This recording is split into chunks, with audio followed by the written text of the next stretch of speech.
Bonjour à tous, retour sur la dyspraxie. Ça me semble important de refaire cette vidéo, je dis refaire puisqu'avant j'avais une chaîne où j'avais 1400 abonnés et quand je le dis je suis toujours aussi vert, et au moins 700 vidéos, et donc j'ai fait cette vidéo sur cette thématique qui m'importe puisque c'est toute ma vie. La dyspraxie c'est toute ma vie. C'est pas l'amour de ma vie, mais c'est toute ma vie. Qu'est-ce que c'est la dyspraxie? Il y a un terme qu'on peut trouver sur les forums médicales, je vais aller le truc. Bon, pour moi je le sais, je suis tellement concerné par le truc.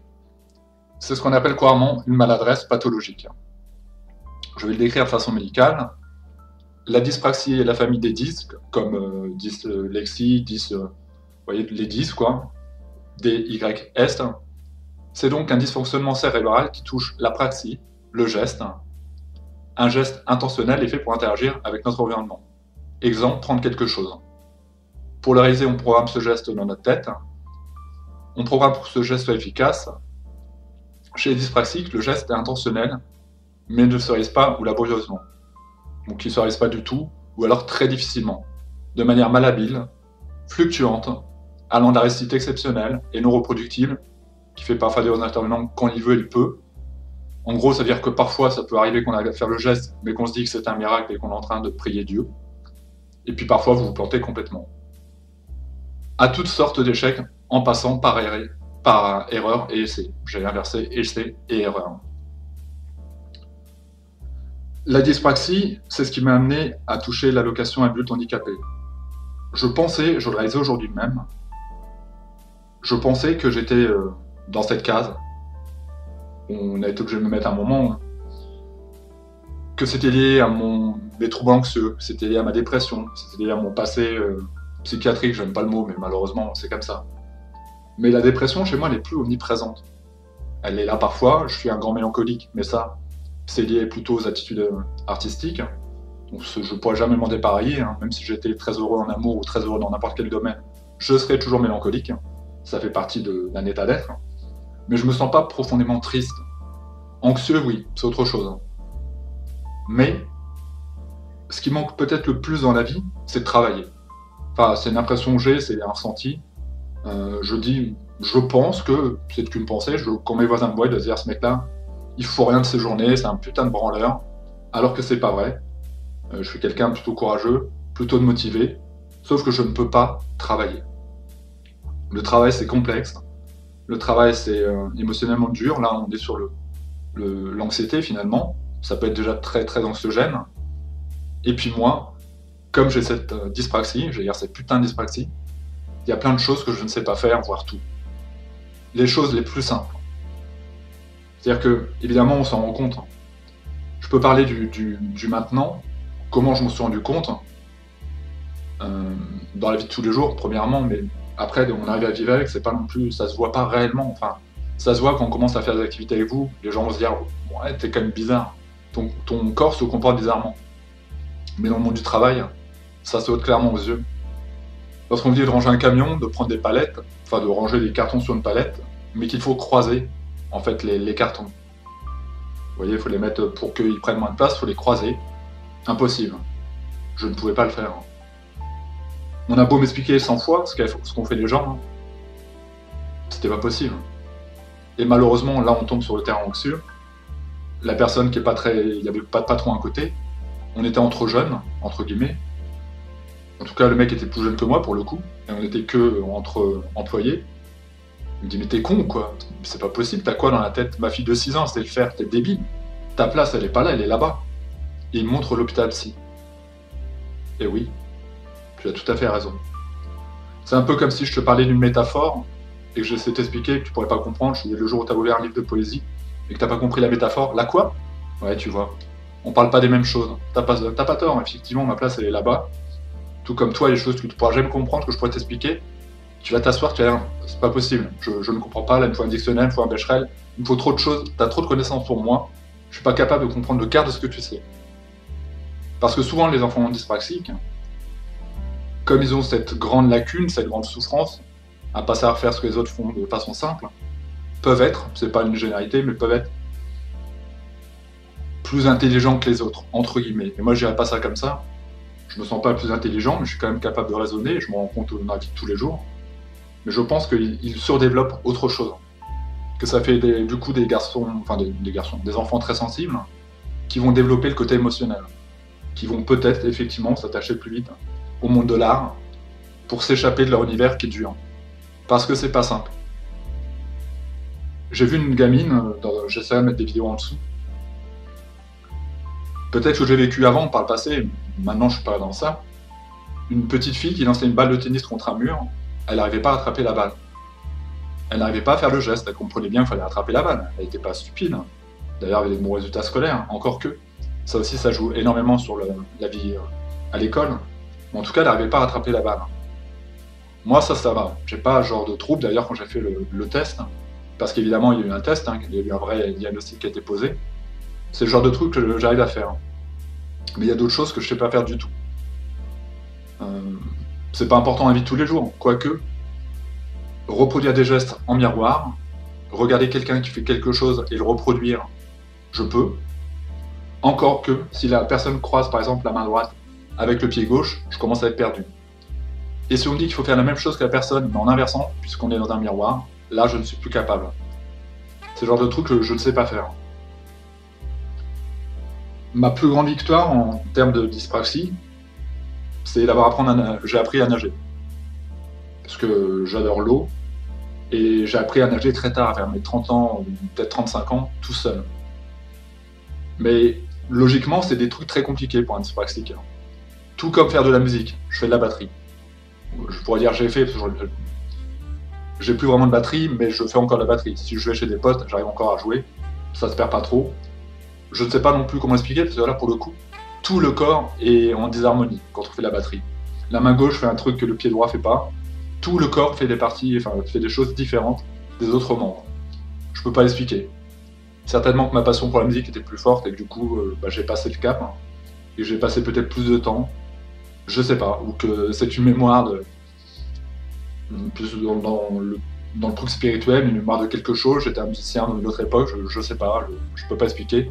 En tout cas, c'est mes deux plus grandes victoires, c'est d'avoir fait de la batterie et d'avoir appris à nager. Tout seul. Parce que lorsqu'on m'a mis des bouées, à 30 ans, c'est un peu drôle, avec plein de bouées autour du corps, je coulais comme une pierre. Et c'est finalement seul, dans ce bassin, en observant les autres, discrètement, que je me suis dit, ok, a priori, si je fais ça, je vais commencer à flotter un peu. Je l'ai fait avec les pieds, ok, je flotte un petit peu. Si je flotte avec les bras, ça marche, oui.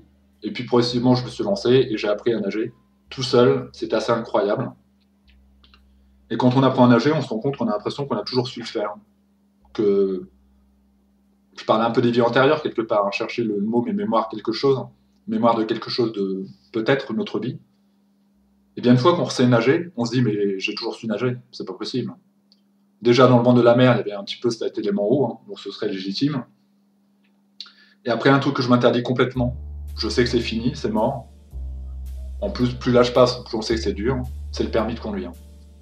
Le permis de conduire, je pense que c'est fini pour moi. Je le passerai jamais, j'ai tenté de le passer une fois. Et là, il y a eu un cumul de l'anxiété, angoisse, plus dyspraxie.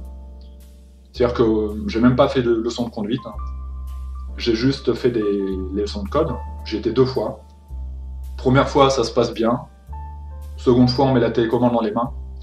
Et je me plante lamentablement, en fait. Je tape mal dès le début. Et comme l'anxiété était là, j'ose pas le dire. Je le dis pas à la personne, donc elle continue. Moi, dans ma tête, j'accumule les erreurs, je coche partout, c'est une vraie merde. Faites erreur trop tard, vous passez à la question suivante. Complètement largué, à la fin, un résultat catastrophique, et surtout, il n'y avait rien de catastrophique en soi. Sauf que moi, crise d'angoisse terrible. Je rentre chez ma mère à l'époque, je vivais chez ma mère, en pleurs, enfin voilà, impossible, une grosse crise de foie, malade à crever, je ne pouvais plus y retourner, c'était pas possible. La monitrice qui m'aimait bien, qui m'appréciait, disait non mais c'est pas, il n'y a rien de normal quoi, enfin vraiment, il m'a pas semblé, les résultats sont bons, c'est que la seconde leçon. Je pense que permis pour moi, à part dans un centre avec des gens qui seraient comme moi,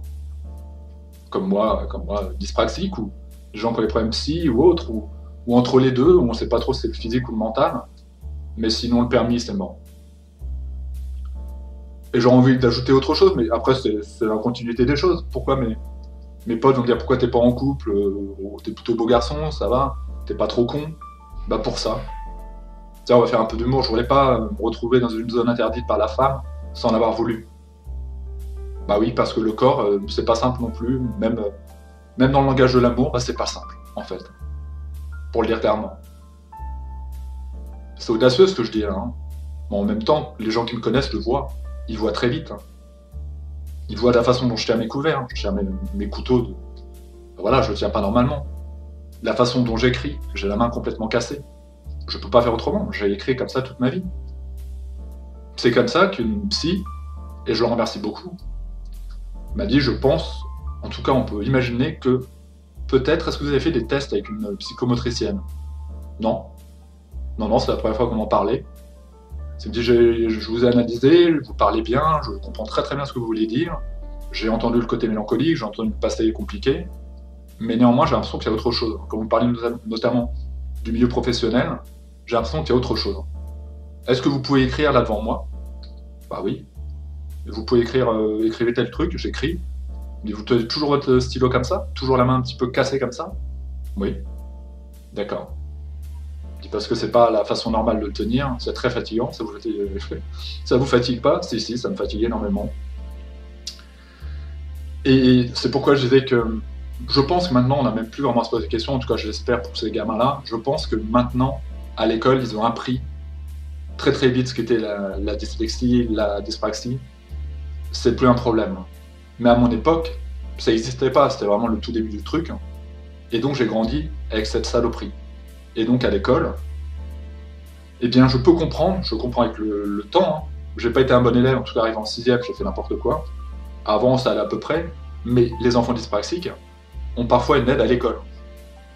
Une aide, soit un PC qui va leur permettre de taper plus vite que les autres, parce qu'ils ne pourront pas écrire, comme je l'expliquais, parce que leur main ne va pas répondre, parce que au niveau moteur ça ne voudra pas se faire, ou bien une aide qui va vraiment noter pour eux, ou qui va synthétiser ce que la prof va dire.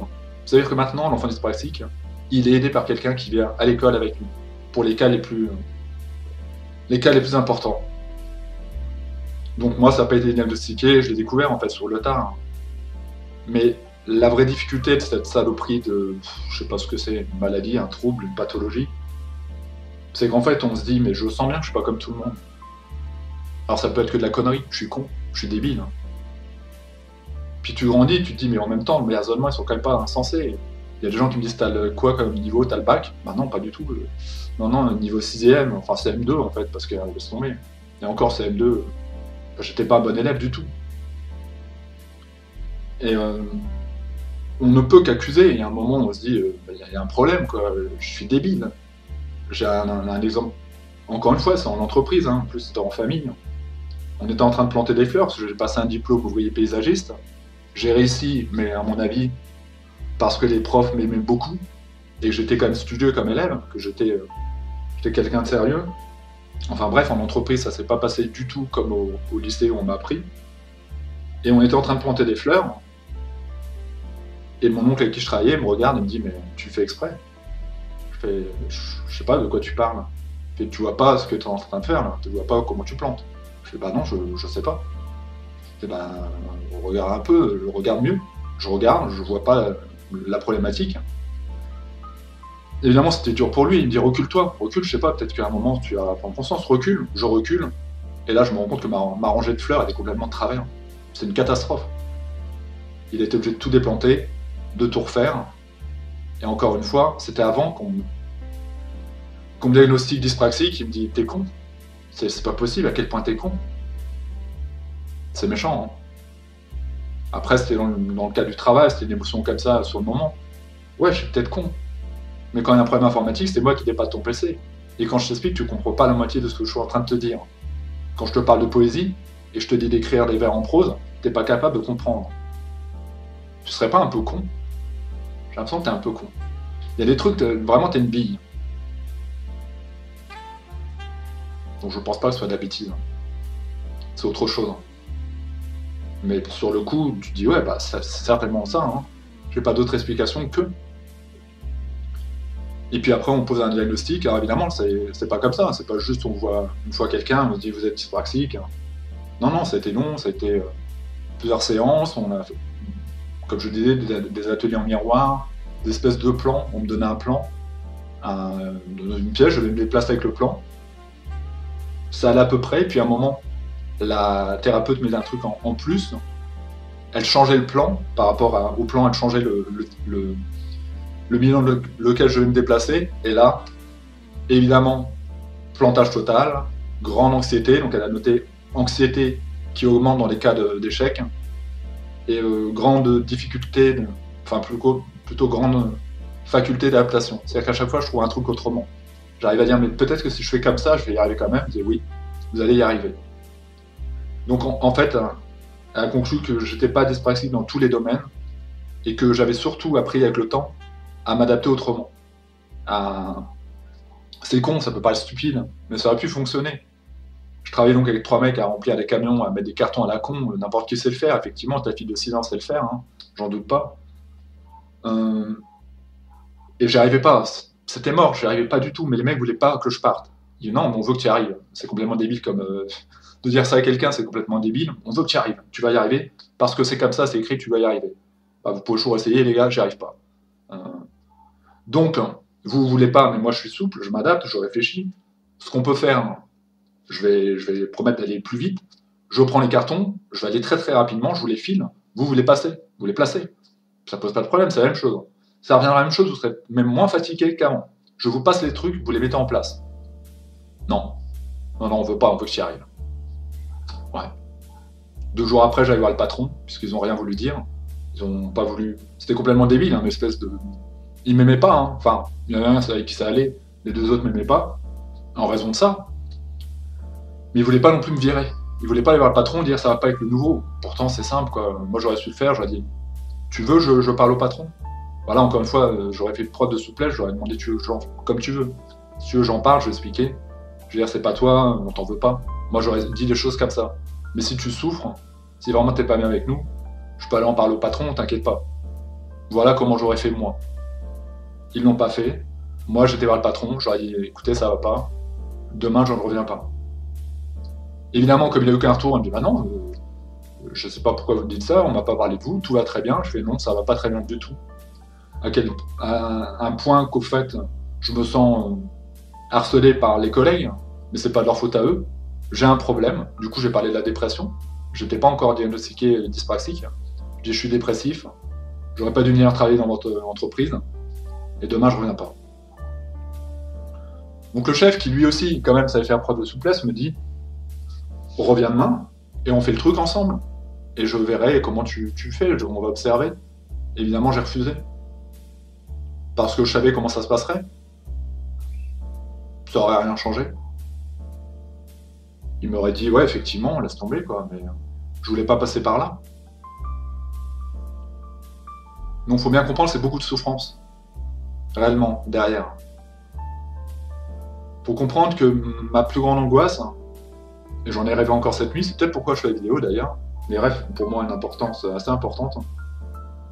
J'ai rêvé que j'étais dans une entreprise, dans le monde du travail, et encore une fois, ça se passait super mal. Et tous les jours, quand je me lève, toujours trop tard à mon sens, je dois me lever vers 7h, 6h30, comme tout le monde, pour aller travailler, je me dis, mes voisins, ils doivent se dire, putain, quel glandeur. Le mec, ça fait 4 ans qu'il est là, on l'a jamais vu travailler, sinon, bénévolement, sinon, aller faire du bois. Effectivement, je faisais du bois avec mon oncle, toujours le même, d'ailleurs, pour le coup, mais quand je fais du bois, maintenant, il a compris. Il va me donner des choses que je peux faire, fendre du bois. Il a vu qu'il n'y avait pas de. Je m'étais pas fait de mal, que j'avais fait de mal à personne. Bon, ok, fendre du bois, tu peux, porter, tu peux, tronçonner, laisse tomber. Faire tomber les arbres, laisse tomber. Enfin voilà quoi. Donc je fais du bénévolat. Je suis prêt à aider, mais souvent je pense, alors que pourtant les gens ne savent pas si je suis chez moi ou pas réellement. Ils doivent dire, mais putain, quel feignant ce mec. Et c'est dur ça, de porter ça. Et moi je le porte. Quand on dit à les gens au chômage, pas les gens qui travaillent, ou plutôt les gens qui n'ont pas tellement de réflexion. Tu vois, les gens au chômage, tous ces putains de feignants. Si vous saviez comme c'est parfois plus complexe que ça, et à quel point je m'en veux. Je m'en veux à tel point que je serais prêt à dire que j'aurais préféré qu'on m'euthanasie. Je dis les choses comme je le pense, parce que je le pense. Je sais pas à quel moment il y a eu des putains d'anges là-haut qui ont fait les cons, et qui se sont dit, vas-y, à lui, on va avoir une vie normale, il va avoir une vie heureuse, lui, il va avoir une vie très heureuse, il va avoir plein d'argent, lui, il va avoir une vie, lui, il va être handicapé, hein, je peux pas te le cacher, il va naître dans un fauteuil roulant, lui, il va pas naître, il va mourir à la naissance, Lui, il va avoir tel problème, lui, il va... Et puis lui, bah vas-y, file-lui une dyspraxie. Il reste quoi? Dyspraxie. Allez, donne-lui une dyspraxie. C'est-à-dire que je comprends pas pourquoi, je comprends pas ce que j'ai fait avant pour payer ça. Alors c'est pas... Je parlais de quelqu'un en fauteuil roulant, je suis pas en fauteuil roulant, hein. J'ai mes mains, j'ai mes pieds, voilà, je peux faire des trucs simples. Mais je suis handicapé. C'est des faits. C'est... La psy de l'époque qui m'a permis de faire ce diagnostic m'a dit, ça vous fait mal de dire le mot handicapé, je le comprends. Mais est-ce que vous avez des handicaps dans la vie de tous les jours? Oui. Donc vous êtes handicapé. Vous êtes handicapé pour faire des choses. Voilà, c'est ça que ça veut dire. C'est pas... Et tous ces gens d'ailleurs qui pourraient avoir des handicaps plus lourds que vous, ils l'ont pas voulu. Ils peuvent se dire pourquoi moi la loterie? Pourquoi est-ce que j'ai eu ce truc de merde? Après, il y a des gens qui vivent bien, heureusement. Hein. Il y a des gens qui ont réussi à faire leur handicap une force. Grand corps malade, c'est un bon exemple, je trouve. Stephen Hawking, qui a été un très grand astrophysicien, ou physicien tout court. Mais je parle quand même de personnes qui ont réussi professionnellement. Quand on n'est rien, tous ces gens, la République En Marche et autres, les gens qui ne sont rien, les gens qui sont tout, quand on n'est rien, on a envie de se foutre en l'air, les gars. C'est ça la réalité des choses. C'est qu'on se dit qu'on est inutile, quand on parle avec des amis, on dit je suis un parasite. Mais non, mais arrête tes conneries, t'es pas un parasite. C'est complexe, t'es dans une situation complexe. Ouais, mais au final, tu te sens inutile. Si je parlais d'euthanasie, c'est parce que je me sens de trop sur cette terre. Parce que j'ai pas ma place. Alors, il paraît qu'il y a des places adaptées. Il y a une chanson d'ailleurs de Grand Corps Malade qui parle de... je mettrai en dessous, il parle de son handicap en parlant de trucs adaptés.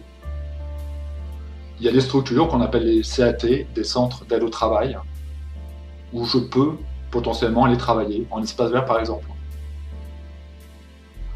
Je peux, sauf que c'est pas simple. J'avais été visiter un CAT, il y avait des gens qui étaient beaucoup plus atteints que moi, des gens qui étaient atteints psychiquement. Je sais pas comment on peut vous le dire sans choquer, des malades mentaux. Je me disais, mais j'ai pas ma place ici, quoi. Et en même temps, je les juge pas, hein. Malheureusement, encore une fois, la loterie, ils ont pas gagné. Hein. Puis ça peut être après, ça peut être pendant la naissance, ça peut être après, ça peut être un accident, enfin plein de raisons. Voilà, c'est complexe, rien que par rapport à ça, c'est complexe. Hein. Et puis après, il faut prendre les transports en commun, c'est pas du tout dans ma région, je le rappelle, j'ai pas le permis. C'est dans ma région, mais c'est pas un train direct. Hein. Il faut prendre 2 bus, un changement avec une ligne. Enfin voilà, ça crée beaucoup d'anxiété en moi. À l'époque de ma chaîne, donc de mon ancienne chaîne, sous les commentaires, il y avait quelqu'un qui travaillait dans un CAT qui m'avait répondu. Un jour, j'étais complètement en train de baisser les bras. Il m'a dit, tu sais, je travaille dans un CAT, je pense que ça t'aiderait. Hein. Et j'avais des problèmes de logement à l'époque, avec un voisinage très très bruyant. Il disait, je comprends ta douleur, mais par contre, tu peux aussi peut-être demander à avoir un logement ou être hébergé sur place.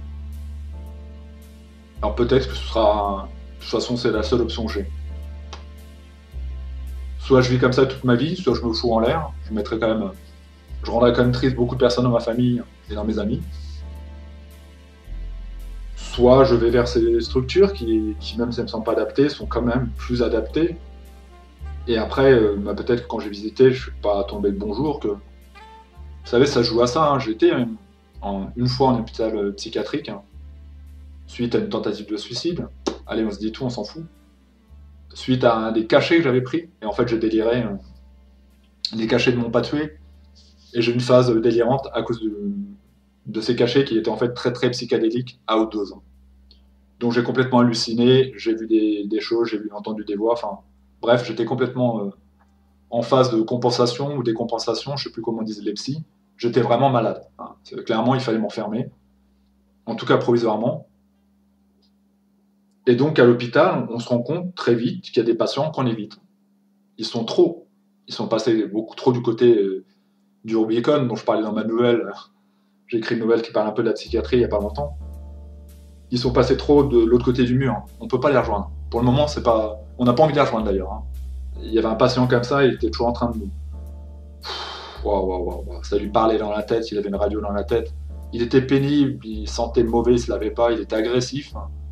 Parfois, ça finissait mal parce que du coup, Comme il était agressif, il y a des patients qui s'énervaient et qui lui mettaient une droite, ou une grande menace, recule ou je te mets un coup de tête.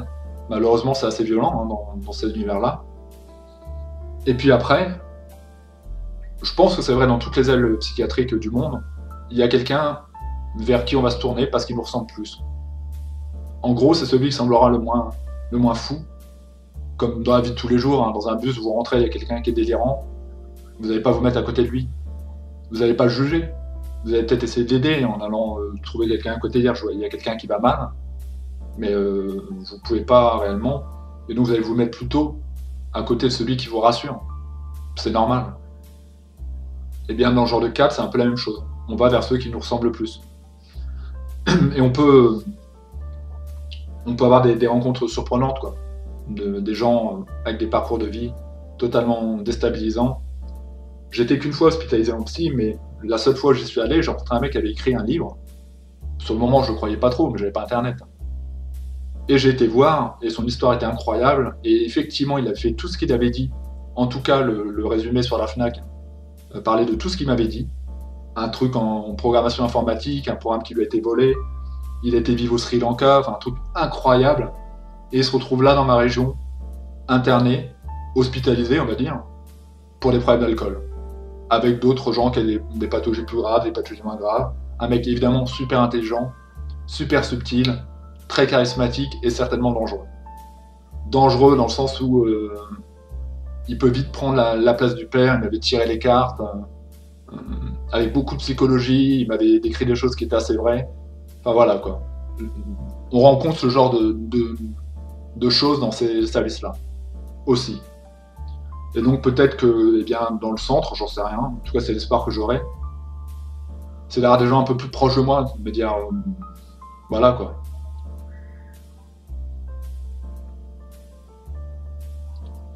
Je sais pas si j'ai bien parlé de la dyspraxie, je sais pas ce que j'ai pu oublier.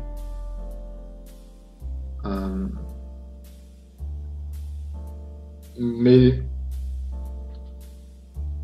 je pense pas que ça puisse vraiment passer à côté, mais par contre, il peut y avoir des profs qui vont dire je pense que votre enfant est dyslexique ou qu'il dise quelque chose. N'essayez pas d'être dans la bataille de l'ego à vous dire non, je veux pas que mon enfant soit comme ça va être compliqué. Si quelqu'un vous oriente vers, écoutez-le. Parce que l'enfant il va en souffrir. Et que maintenant on offre des outils pour aider ces gamins-là. La dyspraxie, c'est pas un trouble mental, hein, c'est pas, voilà, on vous donne une aide scolaire et puis c'est bon, ou un PC parce que vous écrivez pas assez vite. Enfin, il y aura certainement une adaptation encore une fois, mais c'est possible de surmonter ça.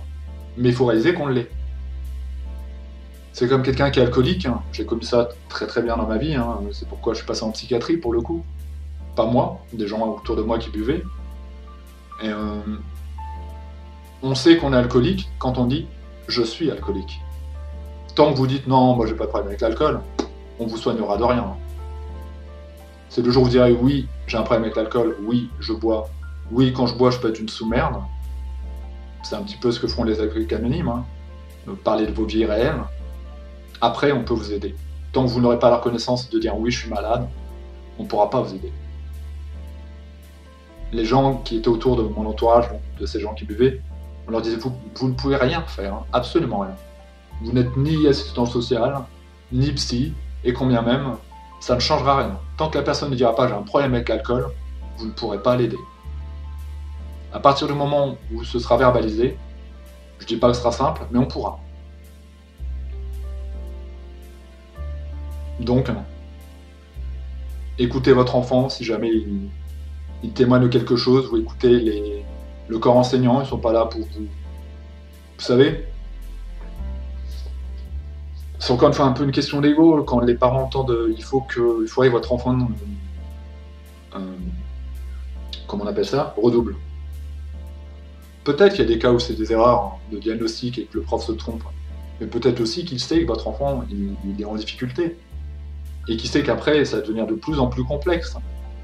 Et que du coup, eh bien, ça fait penser que j'ai redoublé justement une classe qu'on ne peut pas redoubler. C'est-à-dire que c'est vraiment, il y a 2% de la population qui redouble cette classe-là, quoi. Moi, oui. Parce que j'ai pas tous les souvenirs, je me rappelle pas tout, mais par exemple, faire mes lacets, C'était un vrai bordel. J'arrivais pas à faire mes lacets. C'est très commun chez les enfants dyspraxiques. Mais quand on sait pas qu'on l'est, on dit simplement je sais pas faire mes lacets, je suis vraiment trop con. Et puis à l'école, j'avais des problèmes, je me perdais dans les casiers, c'était mon cahier de texte, j'y comprenais rien, enfin voilà. Euh, bon, je peux en vouloir à personne à ce niveau-là, hein, sauf s'il y a vraiment une forme de vie au-dessus de moi. Ceux qui m'ont mis au monde, ou à mes parents, mais... Et qu'est-ce qui fait que génétiquement l'enfant est dyspraxique, ou dyslexique, ou... Alors là, franchement, ça allait loin. Hein. Est-ce que c'est un abandon, à un moment, la mère qui s'est sentie abandonnée, une frustration, ou c'est génétique, ou on ne le sait pas encore? J'en sais rien, j'ai pas les réponses à ces questions-là. Malheureusement, je constate au jour le jour. Autre point, alors pour moi le plus important serait le travail, puis ce serait pourquoi pas être en couple, faut être honnête, hein. Mais j'ai mis tout ça de côté. Enfin, le travail est plus possiblement, mais vraiment de façon adaptée, quoi. Et après, il y a les loisirs, il y a certains loisirs que je peux pas faire. J'ai voulu faire des arts martiaux avec un ami, parce que je suis quelqu'un de nerveux. Je pouvais pas. Incapable de reproduire les mouvements qu'on m'expliquait. La personne c'était devenu un ami, c'était pas juste un prof. Hein. Il était très pédagogue, il a pris le temps. Il y a un moment, il m'a dit c'est vrai, mais putain, je comprends pas, je sais pas ce que t'as, mais je peux pas. C'est trop complexe, là, franchement. C'est pas lui, n'importe quel très très bon prof de sport ne pourrait pas. C'est pas possible. Moi, je l'ai vu, encore une fois, c'est une question de loisir avec un autre ami en train de faire du sport, une séance de stretching. Il faisait des mouvements, il disait bon bah tu fais comme moi, là on va faire ça, après on fait tel mouvement. Je fais qu'est-ce que tu fais? Je fais bah je fais ce que tu fais. Bah non, je suis pas du tout en train de faire ça, regarde comment je fais. Et là il comprenait, il fait bah, bon bah laisse tomber, on va faire autrement, fais tel mouvement, tu verras, c'est pareil. Puis après quand j'en reparle avec du recul avec lui, il me dit ouais je sais, j'ai vu, je vois bien que t'as un problème. Et les gens qui me côtoient au jour le jour, j'ai un ami qui un jour, sans que je lui en parle, me dit mais tu m'as parlé que tu avais fait un diagnostic, t'es pas dyspraxique? Hein. Je fais si. Je fais ah ouais, je suis tombé sur un truc dessus. Parce que je te connais, parce que je te connais depuis ton enfance, parce que je te vois faire des choses, parce qu'on a été manger ensemble au restaurant, parce que je vois comment tu tiens un verre, parce que je vois comment il y a des trucs que tu ne comprends pas, parce que je sais qu'un jour j'ai été obligé de t'aider à faire un plan, je sais que t'es perdu. Mais tu vois, effectivement, je pense que le diagnostic est bon, évidemment. Ce diagnostic, c'est pas l'autodiagnostic. Hein. C'est quelqu'un qui l'a fait, une psychomotricienne, une thérapeute, et après votre médecin traitant regarde le truc, il lit l'ensemble, il dit ok, je valide, je signe en bas, je suis d'accord avec ça. Et le plus drôle dans tout ça, c'est que quelque part, même s'il n'y a pas vraiment non plus... hier, je regardais Darren Brown, mentaliste, sur la médiumnité, c'est une médium qui m'a orienté vers ça indirectement. Puisque j'étais en train de consulter sur Internet, on va dire ça comme ça, une médium pour avoir une séance de médiumnité, tout en étant sceptique, et ouvert, les deux. Et puis on faisait une séance de magnétisme. On était à plusieurs, et ça s'est orienté vers une séance de magnétisme, et je ne ressentais absolument rien. Moi, ça me semble logique de ne rien ressentir, mais pour elle, c'était pas normal, tout le monde ressentait une énergie, moi je ressentais rien. Et elle me dit, mais t'as pas un problème avec ton corps, il n'y a pas un problème, il n'y a pas un truc, Et du coup, après, on a reparlé ensemble en privé. Elle a essayé de me donner des exercices, mais rien n'a fonctionné, je vais être honnête. Hein. Elle m'a donné gratuitement tout ça, vraiment. Elle a pris du temps pour m'aider. Et elle m'a dit, il y a un truc. Il y a un truc qu'il faut que tu creuses. Je sais pas ce que c'est. C'est pas psychologique, c'est pas moteur, c'est pas mental. C'est à la croisée des chemins. Je peux pas te dire. Elle m'avait donné quelques pistes, mais c'était pas du tout dans ma région, où c'était beaucoup trop cher, de travailleurs plutôt énergétiques. Et puis c'est ce qui m'a donné l'envie de me dire, est-ce que j'ai pas un truc, mais pas dans le truc positif, hein, est-ce que j'ai pas un truc en trop, ou un truc en plus qui me rend la vie difficile. Je crois même qu'à ma psy de l'époque, je lui avais dit, écoutez, je consultais le médium, je suis pas sûr, j'y crois vraiment, mais bon, en tout cas ça m'interpellait. Et elle m'a parlé d'un problème avec mon corps. Bon, elle m'a dit, vous savez, moi les médiums, j'y crois pas beaucoup. Puis je pense que c'est pas nécessairement dans votre cas très très bon d'en consulter. Mais par contre, vous parlez du corps, ça peut être intéressant d'y réfléchir. Euh, Puis c'est comme ça que progressivement, c'est orienté vers ce diagnostic de dyspraxie qui change pas grand-chose, qui change que quand je vais demander mon renouvellement de l'âge parce que je me sens incapable de travailler, donc je veux pas être au RSA. Parce que moi, on ne peut pas me donner des petits chantiers à faire, voire vraiment des petits chantiers.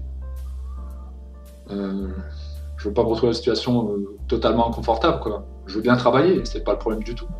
Même pour le RSA, on me dirait, voilà, vous touchez le RSA, mais vous allez travailler. Ouais, vous me donnez des feuilles à les ramasser, je vais le faire, il n'y a pas de problème, je trouve ça normal. C'est pas normal que je touche de l'argent pour rien. Mais je suis pas capable de tout faire. Et donc pour le renouvellement de l'AH, quand je vais le demander, je vais dire, bah voilà, il y a des choses qui ont évolué, je sais maintenant ce que j'ai. En tout cas, je sais ce qui m'empêche d'aller vers la réinsertion réelle, le travail. Moi, ça me semble important, le travail. Il y a des gens qui vont travailler qui me disent, il y a des psys qui m'ont déjà dit, bon, vous savez, le travail. Le psy était psy lui-même, hein, donc il travaillait en ce moment. Il dit, oh, le travail, vous croyez que c'est si important que ça, le travail? C'est une valeur très... finalement, c'était presque un discours politique qu'il avait. Hein.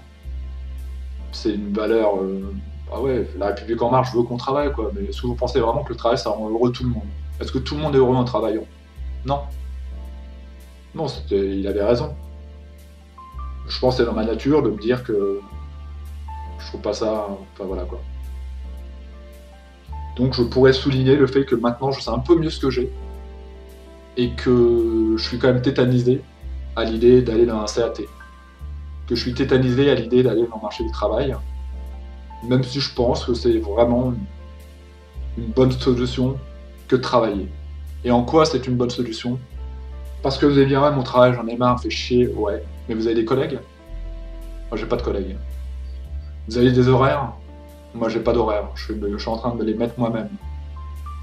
Vous avez un mode de vie, une hygiène de vie? Moi, j'ai pas de mode de vie, j'ai pas d'hygiène de vie. Je me lave quand j'étais faire du sport. Il y a des moments où je me lave pas. Le travail, c'est un cadre. Après, c'est sûr que ça peut être l'enfer. Hein. Il y a des gens qui sont suicidés à cause de trop de travail, il y a des gens qui sont en burn-out, hein. Il y a des patrons à la con. Malheureusement, c'est comme partout, il y a des patrons très bien. Mais néanmoins, quand même, le travail, c'est un cadre. Et je pourrais aller plus loin que ça. J'avais consulté à une époque un hypnothérapeute hein, qui m'avait dit bon, déjà, l'hypnose ne marchait pas du tout avec moi, malheureusement. J'aurais bien aimé qu'il touche mon inconscient plutôt que le conscient, parce que l'inconscient, c'est plus simple à mobiliser, on va dire. Et il m'a fait passer un bilan de compétences. Mais est-ce que vous avez déjà passé un bilan de compétences? Ce serait intéressant. Parce que vous avez arrêté l'école tôt, dyspraxie, je ne savais pas encore. Hein. Dans le monde du travail, c'est compliqué, mais est-ce que vous savez pourquoi vous êtes fait? Non, je ne sais pas. Évidemment, il y a eu plusieurs conversations avec lui avant, donc il a dû sentir, entre guillemets, qu'il y avait une fibre artistique chez moi, la musique, la batterie.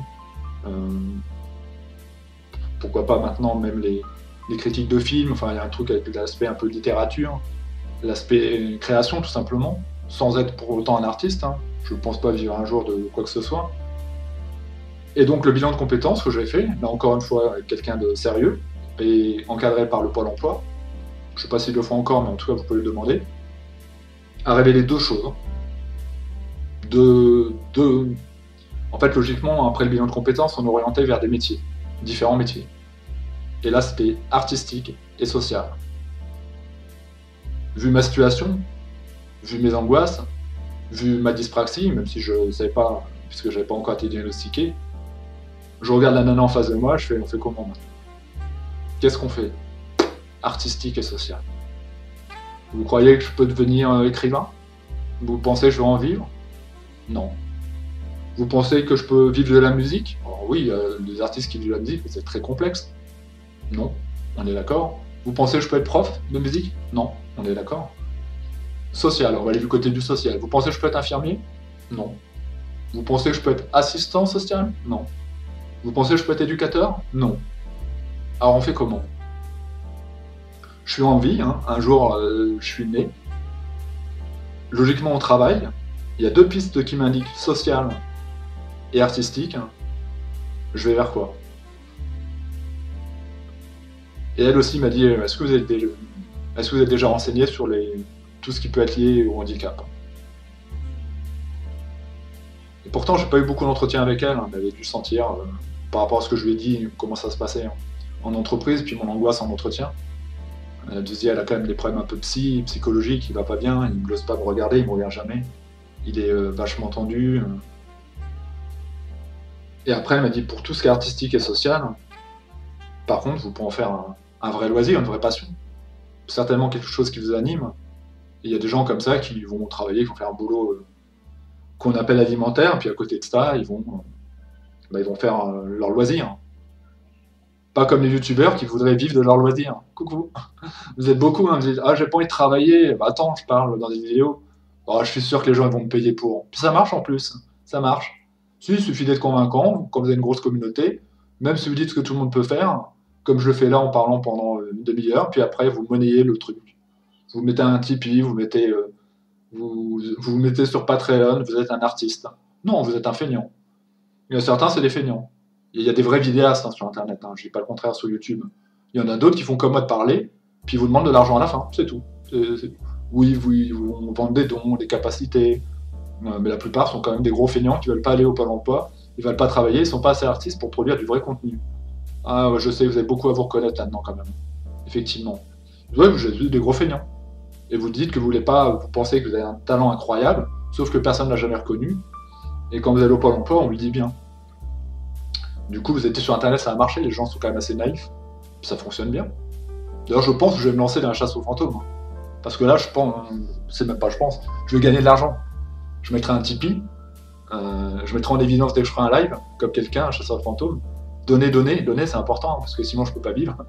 Non, vous savez bien que j'ai pas de talent, donc qu'est-ce que je vais faire? Puis la chasse aux fantômes, comme on peut pas vérifier, je ferai des fakes partout. Je vais me prendre plein de complices. Mes vidéos vont être incroyables. Je vous préviens avant. Il faudra supprimer cette vidéo-là, mais quand il y aura plein de fantômes, il faudra le cacher, il ne faudra pas en parler. Ce sera un secret entre vous et moi. Il y aura des fakes partout, mais tout sera vrai. Authentiquement vrai. Je jurerai sur la Bible, je jurerai sur tout ce que vous voulez. Sur mes enfants, j'en ai pas, mais il ne faudra pas le dire non plus, ce sera notre secret.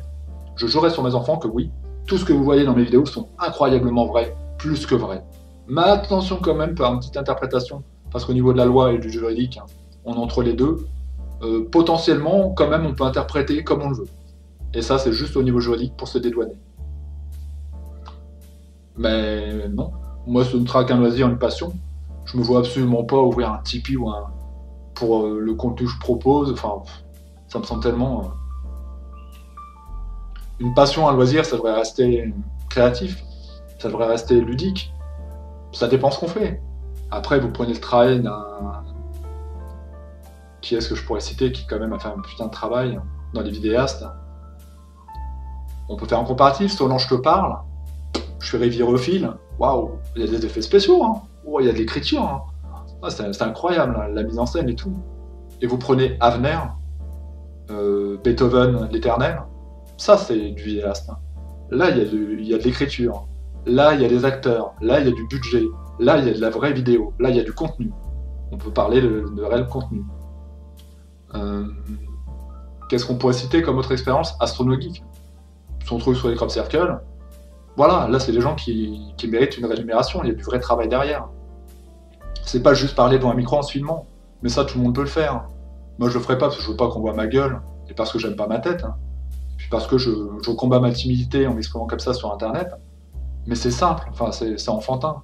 C'est pas ça être créatif. C'est... Qui est-ce qu'on pourrait citer qui faisait des vidéos encore assez intéressantes?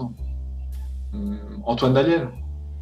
Alors on pourrait dire qu'il faisait que des critiques de chaînes, c'était ce qu'il faisait, il faisait une espèce de zapping de différentes chaînes un peu partout, il sera là, mais surtout il mettait en scène tout ce qu'il faisait, puis à la fin il faisait des courts-métrages de fou.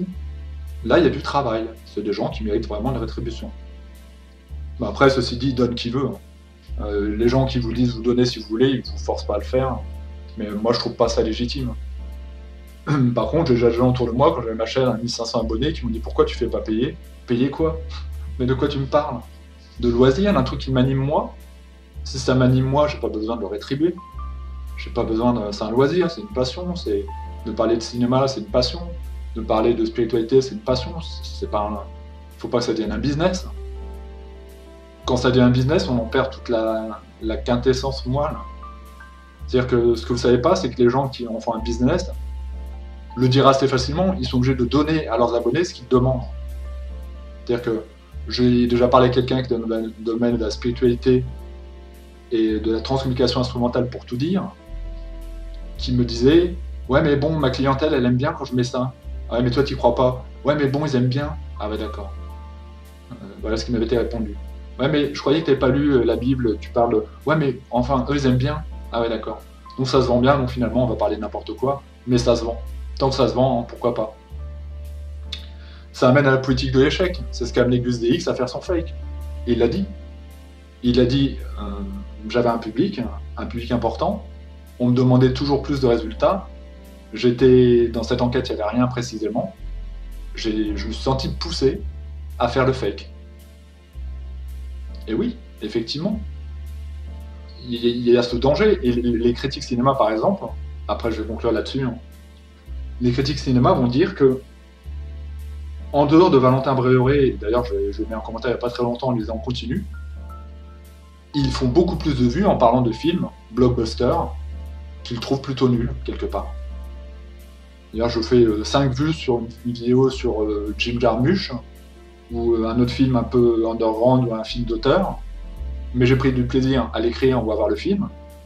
Par contre, je sais que si je fais le dernier blockbuster à la mode, je vais me toucher je sais pas combien de millions de personnes. Évidemment, si je suis le cours du truc, bah, je vais faire ce qu'on me demande. Et je vais faire de plus en plus de critiques qui ne m'intéressent pas. Et Valentin Bréauret, pour le coup, arrive à concilier les deux. Il arrive à faire du blockbuster, il arrive à faire un petit peu de tous les cinémas, et aussi se faire plaisir et du film d'auteur. Et je lui avais dit dans les commentaires, continue.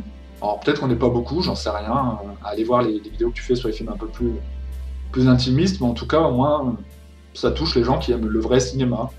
Parce que la plupart des gens qui parlent des Marvel et autres, les critiques cinéma, vont dire, en fait, on ne l'aime plus ce cinéma-là, on en a marre, c'est toujours pareil, c'est nul, bah alors pourquoi vous en parlez? C'est un moment où bah, on en parle parce que notre public nous le demande. Certains l'aiment encore, hein, mais la plupart, ils sont plus intéressés par le genre de cinéma, mais ils savent que c'est vachement vendeur. Et c'est évidemment tout le danger d'être monétisé. Enfin, ça me semble logique. Hein. Vous êtes écrivain, vous le faites pour un loisir, voilà, c'est pas gênant, vous sortez votre livre quand vous voulez, vous ne le sortez pas.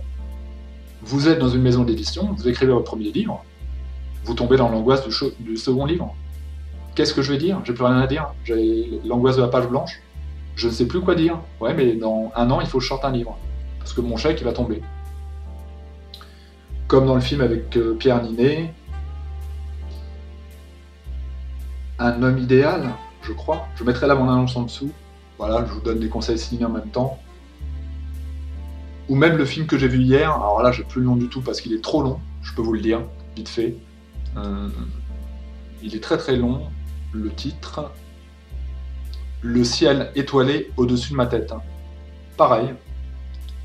Même si plus barré comme film, on est sur quelqu'un qui va pas bien dans sa tête, mais surtout qui avait écrit un livre il y a longtemps. Il l'écrit parfois encore un peu, mais il n'arrive pas à finaliser le truc. Sauf que lui, il a la pression parce qu'il se dit qu'il doit écrire un nouveau truc.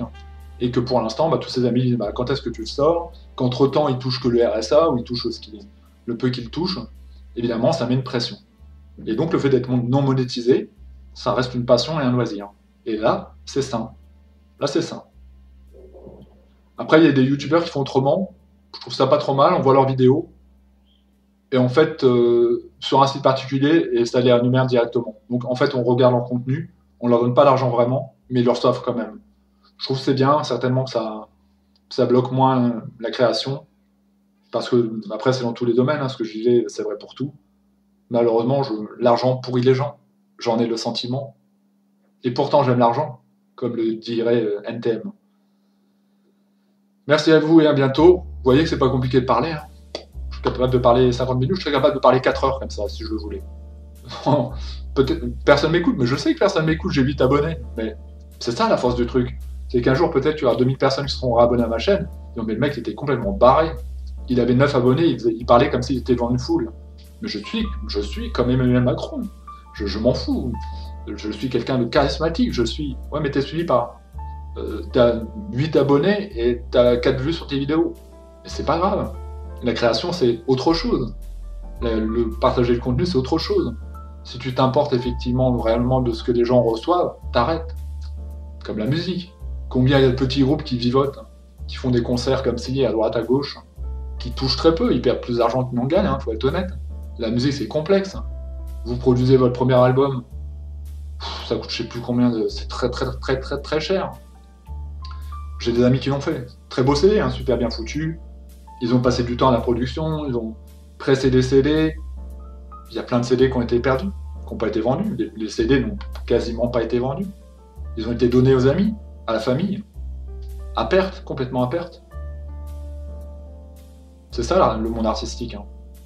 Et s'ils avaient l'utopie à une époque d'en vivre, maintenant, c'est un loisir. Voilà, ce ne sera qu'un loisir, qu'une passion. Les concerts, des fois, on demande même si on doit en faire encore, parce que ça attire pas grand monde, parce que les gens ne sont pas des passionnés. Et de toute façon, tant que je ne ferai pas mes chasses aux fantômes, je sais que je n'attirerai pas le public. À partir du moment où je vais prendre une complice ou un complice et je vais commencer à me lancer dans la chasse aux fantômes, là, je vais devenir célèbre. Donc, dans quelques années, mon heure de gloire. Je réfléchis encore, je suis en train de préparer mes fakes, je veux que ce soit vraiment crédible. Et puis après, je sais que je vais devenir riche. Je plaisante, c'est pas du tout ma vocation. Merci à vous et à bientôt. Le pire, ce serait de penser ce que les autres peuvent attendre comme retour et se dire mec, pendant 50 minutes, il est personne. Ouais, mais ça, on s'en fout. La création, c'est pas comme ça que ça fonctionne. Tu donnes le truc, puis peu importe. Le groupe dont je parlais, j'en ai fait partie. Et j'ai toujours dit un truc, moi, en tout cas, c'était mon point de vue. Déjà, il est clair que les concerts n'amassent pas grand monde, il n'y a pas grand monde qui vient. En plus, on était d'un style entre différents genres, entre le métal et le rock. Alors là, c'est encore plus complexe. Et puis, il y a un moment, je me suis dit, moi, c'était mon point de vue. On sait très bien qu'on ne touche pas le public, on sait très bien que les groupes d'avant n'ont pas touché le public plus que nous. Mais ce qui importe, c'est pourquoi on fait de la musique. Pourquoi on fait de la musique? Parce qu'on est pareil dans nos têtes. Parce qu'il y en a un, il a eu un problème avec l'alcool. Parce que moi, je suis dans la dépression depuis des années. Parce que l'autre, ça a eu une période avec les drogues dures. Voilà pourquoi on fait de la musique. On fait de la musique pour dire la merde dans laquelle on vient. On fait de la musique pour dire la merde dans laquelle on vit. On fait de la musique pour dire la folie à laquelle on échappe. On fait de la musique pour dire comment on va mal. On fait de la musique pour dire comment le monde va mal. On est là pour ça, pour exprimer quelque chose. Et tant qu'on fait ça, on est dans la bonne direction. Alors qu'effectivement, il n'y a pas des milliards de personnes, c'est pas grave, c'est pas le plus important. Mais quand on fera un concert, on donnera tout ce qu'on a. Parce qu'on n'est pas en train de faire une performance, on est en train de dire notre vécu.